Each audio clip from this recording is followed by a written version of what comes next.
Broadcasting live from the IRSMedic studios, it's Parental Advisory. I just love that intro. I just love it. It's exciting. Well, guess what? Today we have our first guest. Also exciting. Also very exciting. We are incredibly fortunate to have Tarn Granucci here with us.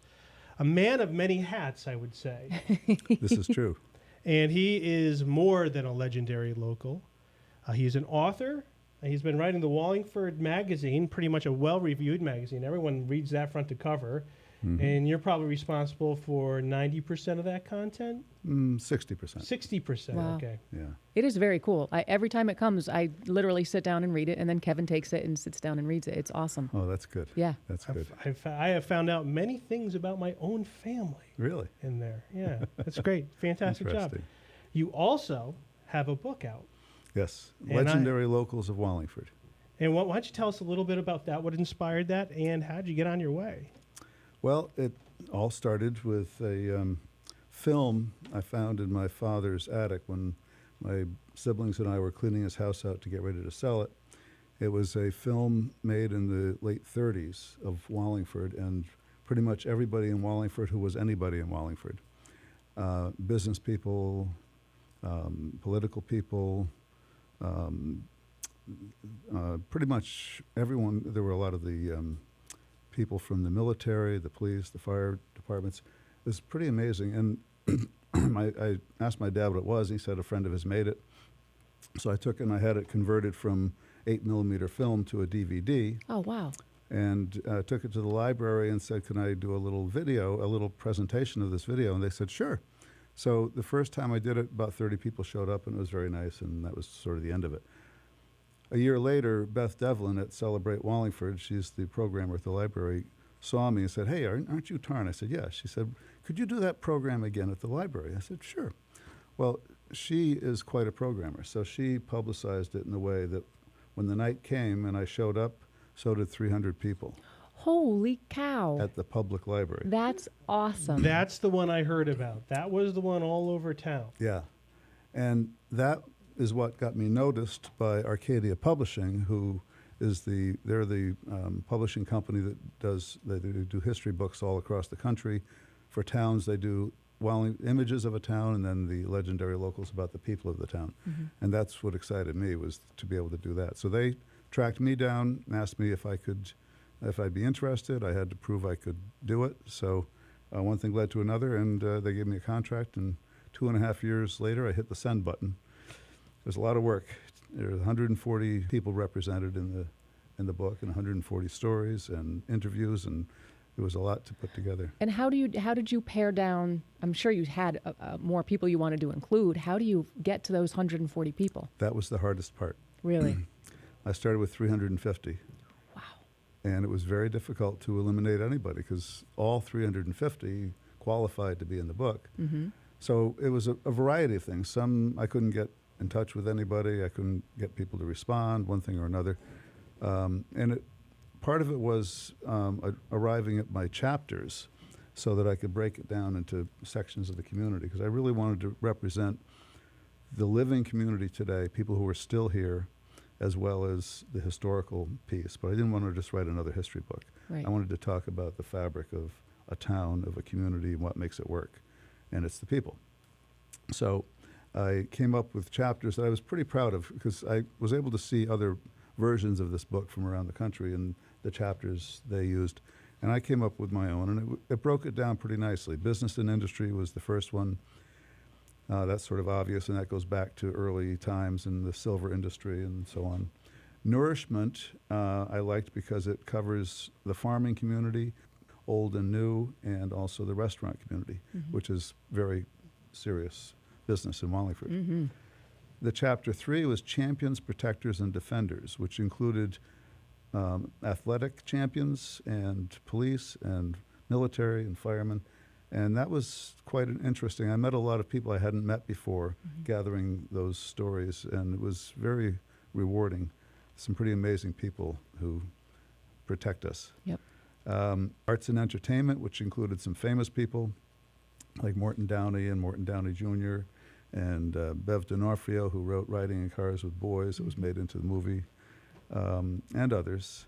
Community Builders, which was a mix of the people who built the physical buildings, the Wooding family, the Di Natalis, the Johnsons, Bill Johnson, but also the people who made it a community by doing good things in the community. So it was building the community physically and through efforts from the heart. And then government leaders and educators, which to me they were sort of the same because they help us become a community and educate our children and keep us safe. Right. And then the last one was the most fun, which was Unforgettable People. Ooh, And there were some interesting people in there. I like So, that. Yeah. So getting the chapters helped me start to break it down. And in one category, if I had too many, I had to cut them in half. So it was a combination of all sorts of things that got me to whittle it down, but it was hard. And I put numerous apologies throughout the book to those who didn't make it in the book, that they weren't excluded for any reason. It's just there's only so much room. Yep. So And I believe Anthony Parent himself is a I- legendary local. Well, I'm half Wait, of are you the un- legendary local. Just not me by myself. There was another half to that as Are well. you part of the unforgettable chapter? page 118. That would be Unforgettable People. Yes, perfect. I'd say that's the perfect category for you. Yes. Ian. That sounds about right. Yes. Now, have you in your now? I saw your book at the Walgreens yesterday. Yes. Wow, And cool. it was in the display box was maybe a third full. So 2/3 either they were sold or it was a hot commodity. Either way. Yeah. Hey, that's a success, right? Oh, yeah.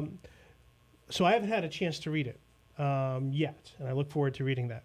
Have you talked now? Is this something that you're trying to do for for the future, so that maybe my children and grandchildren can read back to say this is what's going on? Absolutely. And that's why a lot of living people are in the book. And for example, one of the people in the book is somebody who doesn't even live in town, but has been a very strong presence here for at least 10 or 15 years. That's Paul Norton, who runs Archie Moore's in Wallingford. And he had the greatest story. He was very honored to be asked to be included, and he was in the section, the nourishment chapter on the restaurants. And after he got the book and he took it home, I saw him a few days later, and he said his daughter invited all her friends over, and they were standing around the island in the kitchen, and she said, "Look, page 27," or whatever it was, and opened to her father, and they all went giddy. They were all so excited that, here's my dad in a book. Yep. And it was precious to me, because that's what it's about. It's about capturing the stories of the people that are making it a community. And an interesting, sad part of it is 7 of the people who I interviewed for the book have passed in the last year and a half, Wow. and including Fred Albrecht and John Baxa, and just a few days ago, Norm Barnes, who was 96 years old and used to own Barnes Orchards that became Barnes Park and so on. So, but it's sad that they've passed, but it's rich that I captured their stories from them while they were alive. Exactly. And it's not just a dry history book. No. It's interesting when you are talking about the actual people, and it's written by someone who lives in town. So it's not just a historian trying to gather facts and put Right. it in a book. It's someone who's immersed in the community, and I think that's probably what the best part of the book. Well, my family has a over 100-year history in town, and in a lot of retail worlds, we had a furniture business for years. And Yes. so over the years, there were not too many people that didn't cross our paths in business, because everyone bought furniture. And so got to know the community that way. I've always been involved in the Rotary Club and various other, the YMCA and other types of charitable organizations in town. So I know a lot of people. Yes. So before I want to move on to how difficult it must be to get your grocery shopping done, but where can we get the book? So Anthony said Walgreens. Where else can we find it? I'm also distributing them myself. I have them in several merchants stores around town. Mr. D is up on Simpson Court, has them. My wife's shop, which is Design House Interiors, also on Simpson Court. Wallingford Flower and Gift, Rose's Deli, and some other places. And I'm still looking. Others have expressed interest, and we just haven't gotten all that marketing piece put together yet. But Yep. I've had 2 book signings, one at Farmer Joe's and one at the public library, and 100 people showed up for that, which was nice. So, Awesome. That's Okay. amazing. Anywhere online? oh sure, yeah, I'm sorry, Amazon and Barnes and Noble Okay. online. Sure. Okay. Yeah. So with all these people, coming out to see you and meet you, you are like a local celebrity. So it seems. Yeah. Is that something you're comfortable with? Yes. Yeah. Yeah. Yeah. But yeah, it must 'Cause be anywhere and everywhere you go. Hey, Tarn. Well, and I was sort of that way already because I already knew so many people, but now I'm meeting people who I didn't know, and they recognize me. So we get into conversations that happened in the bank 2 days ago. A woman came by, said, "Don't I know you?" I said, "Well, I don't know." I told her who I was. She said, "I said, my picture's been in the paper." "Oh, yeah, that's you. I saw you in the paper." So, Yep. So, yeah, there's some of that. Yeah, and it's got to be neat too to meet people like that, and then It's hear fun. they're willing to share stories when you are like a local celebrity. Yes. So I'm sure you hear some really neat, really neat things from people. Yeah, and many suggestions for things I could have done, too. So will there be maybe we could just do a second edition of? Yes, I would like to do another one, but something with a little different spin on it, the different focus. May I suggest a focus? Oh, Okay. this is your show, isn't it? Well, I like to go to the things that somewhat are glossed over a little bit, some of the topics that aren't quite discussed, and something I came across, and I think you and I talked about this before, something known as the community. Yes. There's something called the community lake, Oh, but it's yeah. not called the community lake because it represents the community of Wallingford. It's the community, which is a spin-off, or which was a spin-off of the Oneida Silver. I believe it was Oneida. Yes. They had some very curious ideas of arrangements between men and women. Really? And it happened right in Wallingford. And there was only one little segment. I might have read 3 sentences about it, but I could only imagine the shock of the people up at the First Congregational Church trying to be in a proper town, and then this is what they do at the community. Men are encouraged to have affairs with young ladies. What? Many. Yes, this is what This they is did. Wallingford, This is Connecticut. like 1850. Okay. Like, this isn't like hippy dippy stuff that's just coming around. This is 1850. They're saying, well, we want to make silverware, so you know what? That means older men should find younger ladies to be Yes. with. Now, the other side of the equation, they said, well, let's not forget about the women. So we're going to encourage young men to become fond of postmenopausal women, and therefore we'll make the best flatware around. I am not making this up. This is true, and I find it the most shocking thing, especially historically, at the time of 1840, 1850, and then something I imagine, because they're selling this flatware, probably for a good price. Now, could you imagine if you're going over to a proper lady's house and, you have your judgment of all these sinful heathen people in their factory, and you go and you're eating, you're stirring your tea, and you look behind and it says, Oneida, you have sin silverware. I could only imagine. That would be one thing that I would, just a small suggestion. That seems like a really interesting story. And also, we have the community lake, which is named after the community. And then what cracks me up is that when the town was coming up with a name for the pool, they called it the community pool. That's a great idea. Yes. So that's that. I hope I'm gonna make a strong suggestion. I'm gonna lobby for that one. Well, it's in the book, not in all the detail. Okay. There's a section on Masonic, and J.P. Benoit, who is one of the key people at Masonic who makes it happen. And in the book, I make reference to the Oneida community in town, but I didn't really go into a lot of detail. If you want more detail, Jerry Farrell had a series of, he's an attorney in town, you may know Yeah, him, of course. who had a series of lectures, it's 10 or 15 years old now, of Wallingford history. And one of the lectures is about that community. And it's pretty interesting. Oh, yeah. The leader of the community had unusual levels of power over everybody. Every relationship had to be approved by him. Really? And he had the right to any relationship with any woman in the community. It was an 1850s cult. Yeah. And this sounds like we have, like, Wallingford has a basis for an awesome TV series. Can you Right? imagine? I mean, this is the stuff what you're looking for. Yep. Sure. So Gives me an idea. what I'd like to talk about next is you are Wallingford's first poet laureate. This is true. I honestly, I tell you, I had to Google it. So what I want to do next is talk about your new role and everything it means. We'll be back right after this. Hi, this is Anthony Parent of Parent, and Wynn, LLP, the IRSMedic. This week's stories.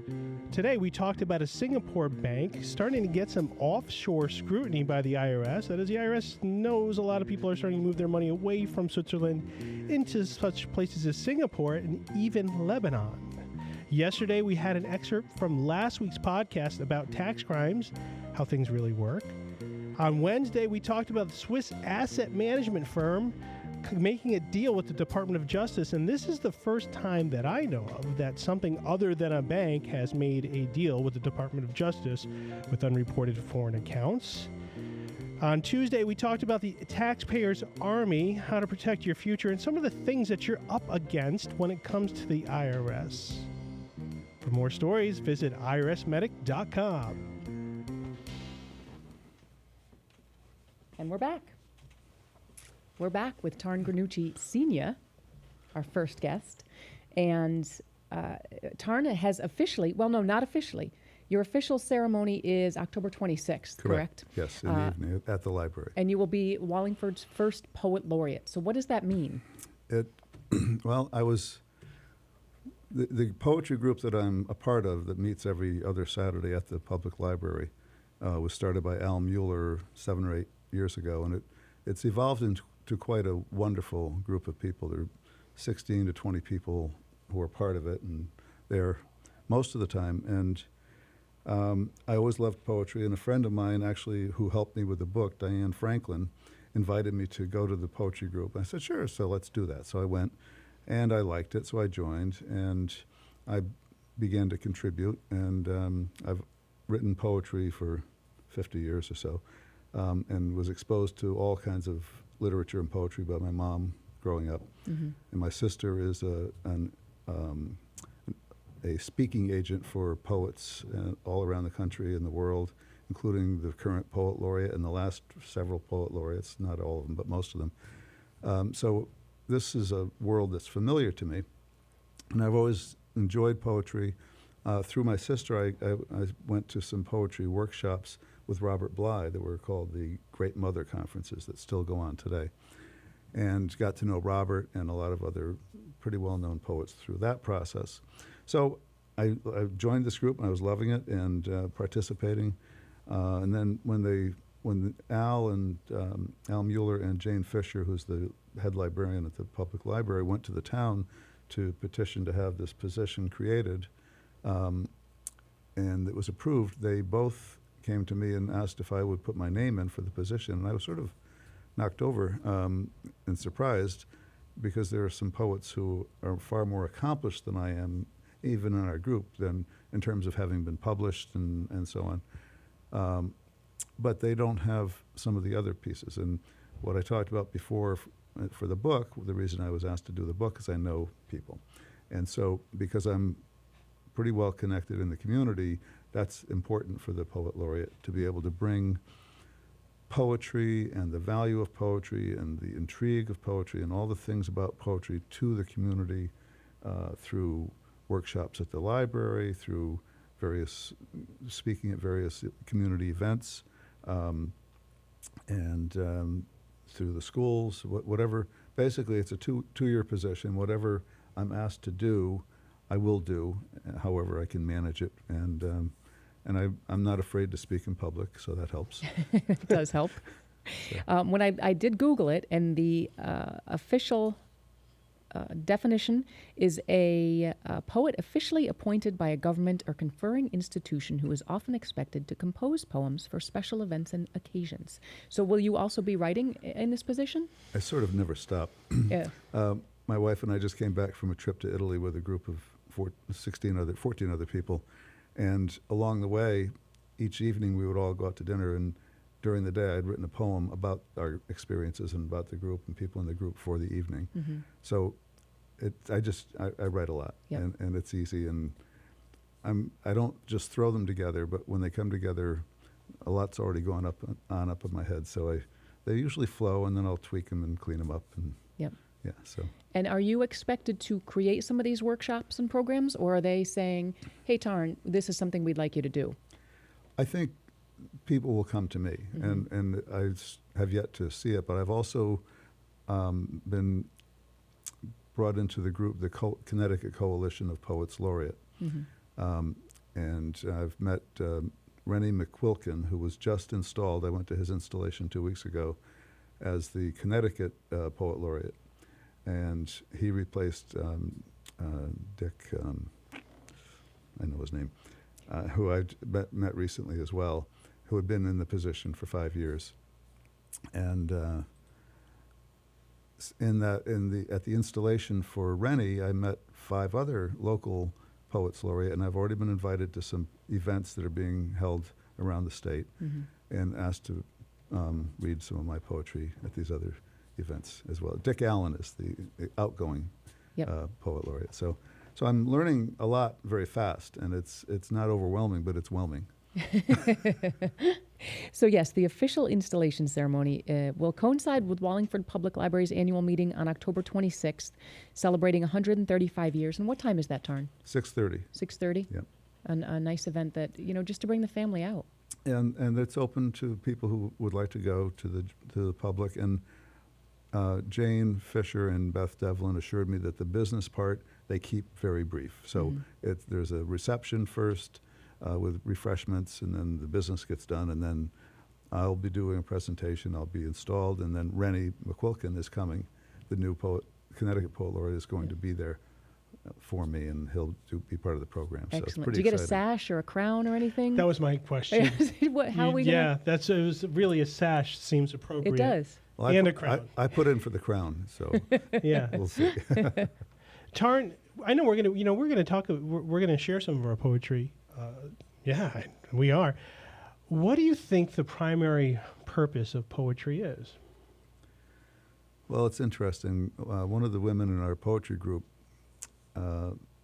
said that she heard somewhere recently that poetry is a word bargain. And I liked that because the thing about poetry, usually it comes from a place of deep feeling, something from the heart or from the soul, or something from love or from hurt or loss, or something usually will drive good poetry. And the key to poetry is you can say so much in so little space. And there's even prose poetry out there that's interesting because it's written like prose, but it's tighter. Mm-hmm. And there are no fluffy, superfluous words in there. It's really tight. And the rhythm of the poetic form helps the writer to get it into a mode that's different from writing a paragraph. So I love it. I love the way it works. We have a poet in our group, John Lamb, who's 86 years old, and he comes down from the veterans home, and he has poems he calls short shots, and they're about 8 words usually, but they're pretty darn good. Yeah. He's talented with this little form that he created himself. Yep. So I don't have one with me, or I would read it to you. Oh, that's really cool. I like the idea that we're talking about it just because, I have a friend who writes poetry, but it's not something you really think about a lot. I feel like it's a dying art, and this makes me want to bring it back. It's not given the attention, and I think even my exposure to it was that it wasn't, I was a finance major, so I only dated a girl who was a English major, and that's how I got exposed to this whole world. But at no point did I really feel comfortable getting up on the poetry stage. I didn't wear patchouli, and I wear sandals now, but that's years after.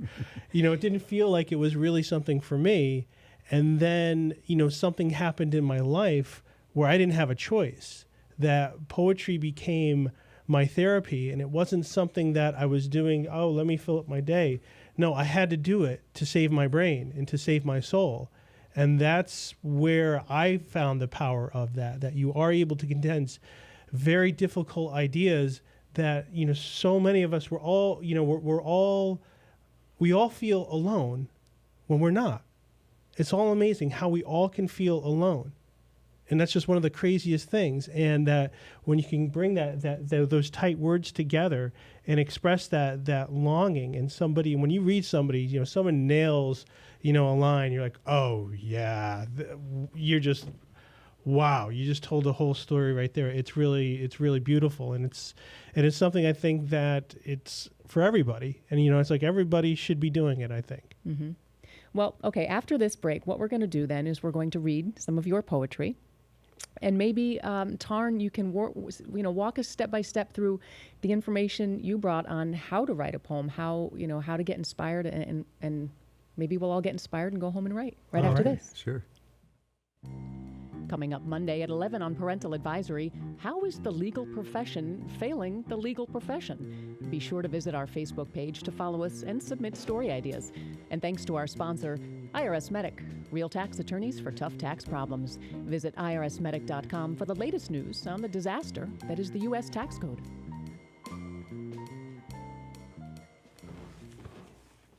And we're back with Tarn Granucci Sr. And we're talking about poetry, but it's exciting, I think. It's not boring poetry. This is really interesting. So we'd like to share some poetry. Tarn, you brought some of yours? I did. Well, take the stage, sir. Okay. As I looked through my books of poetry, I had a lot. And this is one that I've shared before. Our poetry group has had April events during the Poetry Month every year at the library, and this is one that I've shared and has been well received. A little bit of background. It's written as a response to the loss of my mother, which happened in 1994, much too young. And the day that she passed, my backyard abutted my parents' backyard, and as I looked out the window of my parents' dining room, a deer walked from my yard through their yard and stopped and looked up at me. So this is called Doe, a Deer, spelled D-E-A-R. You walked with purpose from my yard to yours the day you left. You met me on the street when I was feeling so lost. You let me know I'd be okay. You were there in the field, over the rise, near the giant. Your look said, yes, you're on the right path. You show up when I need you, a beautiful and graceful doe, to see where I am and cast your vote. There in my driveway, you gaze with no fear. Others may notice you and just see a deer. You departed too soon and left us so sad, to go on without you and try to help Dad. 20 years gone by, and my sibs and I can feel you with us in moments clear. And there, in the meadow, I spy a deer. We need some applause music. Yeah. That's beautiful. That's beautiful, Tarn. Thank you. Thank you for sharing that. That's you. wonderful. Thank you. Now, Anthony, you brought some of your own. I did, yeah. I like the stories, too, associated with it's sort of neat to hear the story, behind that poem and then the ones you told me here. And I think that's where, in order for poetry, you have to give it time. You just can't say it. You have to give the person a context where you're coming from. Otherwise, it's completely lost the entire point you were trying to make. Now, I did distribute 3 poems. Mm-hmm. So, you know Let me what? go first. Yeah, why don't you go first? And Claudine, this is the first poem I ever wrote. Yes. And I should have known this was a precursor, that something was going a little nutty in my head. This was the summer of 1995, I believe. My younger brother and I were working separate jobs in the city of Waterbury, and I was working at the Brass City Mall with a bunch of horrible people, just horrible, horrible people who probably didn't think about things much. And then he was surveying gas lines, and he just commented to me, he says, the thing about Waterbury is you could be walking down the street and there is a mattress on fire, and nobody really thinks that's a big deal. Okay. Later, I was working that job. Then we were pulled off to a mansion in New Canaan, and I went from working the Brass City Mall to this mansion in New Canaan where I was doing this coffered ceiling of mahogany craziness. I don't know if I was exactly qualified to do the trim work on this. I did the best I could. The thing is the weather was absolutely horrible. I love summer, but it was so dreadful, and I had to drive down to New Canaan and these long drives, and I really didn't like who I was working with. And then one day, finally, the weather broke, and I felt something grow in me, that there was something that wanted to come out, and what you will be reading is that. The title of it is Blue Sky, Anthony Parent's very first poem. Under a blue sky, who is afraid to notice? Clear air breathes through shades of green. Oh, you trickle of sunlight laughter, blue sky, if I could only join you for the rest of days and absorb your glow. Blue sky, what a day to die. And if the heavens wanted me, like you, they would sparkle clear and release me from the greatest fear. Life not lived, this beauty squandered. Blue sky, what a day to die. Well, that's really good, you. Ann. You're an excellent reader. Thank you. That was one of the greatest gifts of my life. I went to the Connecticut School of How to Talk Real Good on the Radio, so that was. And I do. I like the connection of the story. It means, I can see what you were thinking. It's beautifully written and beautifully read. And something I learned from Robert Bly is that poems that are being read aloud should always be read twice. We probably don't have time, but keep that in mind, because the first time through, it's all brand new information. And the second time through, it sinks in much deeper. Yes, this is the second time I read it, and I liked it better. Well, that brings it. What I'd like you to do is actually in this poem I wrote for you to read. Well, I wrote it years ago, and you're going to be kind enough to read it. Mm-hmm. I actually did use that. I did a repetition in it because I thought you needed to hear it again. Sure. So this was one written, and it came to me in a dream of at this point, I was, I think, 30 years old, going to law school, living at my parents' house, watching my friends like Claudine get their houses and kids. And I was there having fun with my mom and dad, but their mom and dad, and just sort of not, a little bit lonely would be the theme here, and not quite able to get things together. So that is where this one comes from. Okay. This is Out Here. Out here on the horizon, I am the edge you wish. The water falls into an abyss, louder, faster, magnificence, a crushing blue, my close heaven concentrate. Out here, on the horizon, I am where your wishes return as kisses. Soft lips all over your body, but not for you. Were you not taught better? No matter. Out here, on the horizon, there is an edge to the face of the earth. The water falls off into the abyss and builds clouds dense enough for I to climb and hide behind. Somewhere out here where you look. Well, thank you. Beautiful. Very romantic. Very romantic. Who knew? And Eric had never heard that. Oh. I made her a mixtape. That works, right? The mixtape. If I did that, I don't know. If you whip that out, like, okay, hey, we're going out. I think we're going to be pretty steady. Here's a poem. Like, I don't think people are really quite ready for that. I think that would be wicked cool. Chicks are ready for that, but. I'd like to finish with. Could I share one more? Yeah, sure thing. Yeah. Oh no, after yours. I have one more to share at the end, if that's all right. Absolutely, of course. Yeah. This one is a little bit more fun, I thought, but also more fun. But then sort of things turn not so fun. Okay. That was a makes sense. terrible. That was a terrible introduction. We lived in a pinball machine. All around, things happened big. Through the trapdoor, the hidden ramp, a secret room, we relaxed. My lounge act oozed favors and lime-flavored gin, the couch-padded vinyl for where I exhaled. The lights strobed for stars and found fakes. Elbows back to lean, tight denim stretched thin. Smiles charm mortal men. A pause before drags inhaled. Tacit trusts remain unsaid. Eye caves shadow deep stairs.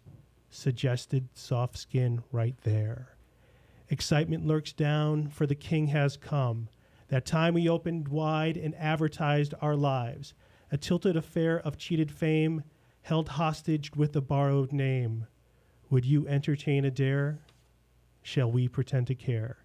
If for 1 minute we were honestly complete and nothing collapsed. Thank you, Anthony. Well done. So let's say someone's listening to the program and they're feeling a little inspired. They've never written, or it's been a while since they've written. What sort of tips do you have to write a good poem? Can anybody do it? Well, one thing we do in our poetry group is come up with at-home exercises for the next time we meet. And there are suggestions for something to start with as a thought or as a first line or as an ending line. And it creates a creative thought process. One of our favorites, my favorites, was suggested by my Aunt Mary, who lives in Charlotte, North Carolina, and is a published poet herself. And it was to start a poem with "I am from." And that's quite a wonderful experience. And I've heard many of those poems, even from outside of our group, because that's a fairly common, motivating first line, and it's very powerful. I did one for our group, which was just, I'll run through it quickly, but it was to start with a walk in the woods or a field or the neighborhood or on the linear trail or a hallway or downtown or wherever, and take nothing, bring back a feeling or an observation or a sensation or a memory of another time, write 6 words about it. Okay. Just words, no sentences or poetry. Let it sit. Walk by it, let it simmer inside. Go back to the place and feel it again. Come back, let it happen inside, breathe, and write. Wow. And that's sort of how my poetry happens. I get something in my head and it sort of percolates. And after a few days or a week or a month, it comes out. Yep. And if I can share one more poem, this was from a prompt, which was to start the poem with the first line of a famous poet's poetry. Oh, wow. And so I chose Robert Bly because he's so important to me and also to my sister. He's been a real gift to us in many ways. And his poem was called "He Wanted to Live His Life Over." The first line was, "What? You want to live your life over again?" So I started with that, and my poem is titled, "I Wanted to Live My Life Over." Yes, Robert, I did, and so much of the credit goes to you for showing me how to be bolder, how to carry my own boat on my shoulder. I walked with you down to the river. You held open the door to Alaska. Now I can open my own door and say, all right, I'll go with you to Alaska. My door is open and I am altered, no longer shy, nor abashed or ashamed. This is what I want. I have begun to live a life in the full sun.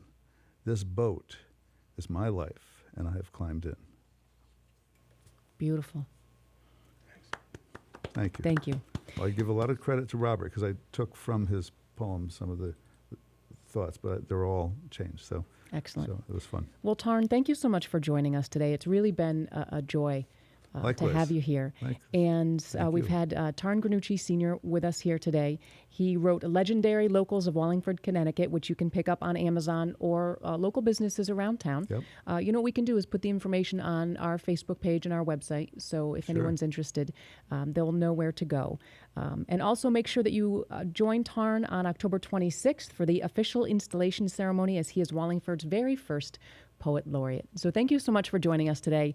Anthony, on Monday, we are going to talk about how is the legal profession failing the legal profession. There are some interesting things happening there for sure. Yep. And I have been at ground zero for some of the oddities, and I'll be revealing some things that I have seen and some of the things I haven't done so well at as well. Yeah. All right, we'll find out Monday. Thanks so much for joining us on Parental Advisory. Thanks for joining Parental Advisory, hosted by Anthony Parent, produced by Claudine Gindel, that's me, engineered by Chris Chen. For more podcasts, visit our website at parentaladvisoryshow.com and like us on Facebook to submit story ideas. We'd like to thank our sponsors, IRSMedic.com, the law offices of Parent, and Wynn, LLP, real tax attorneys for tough tax problems.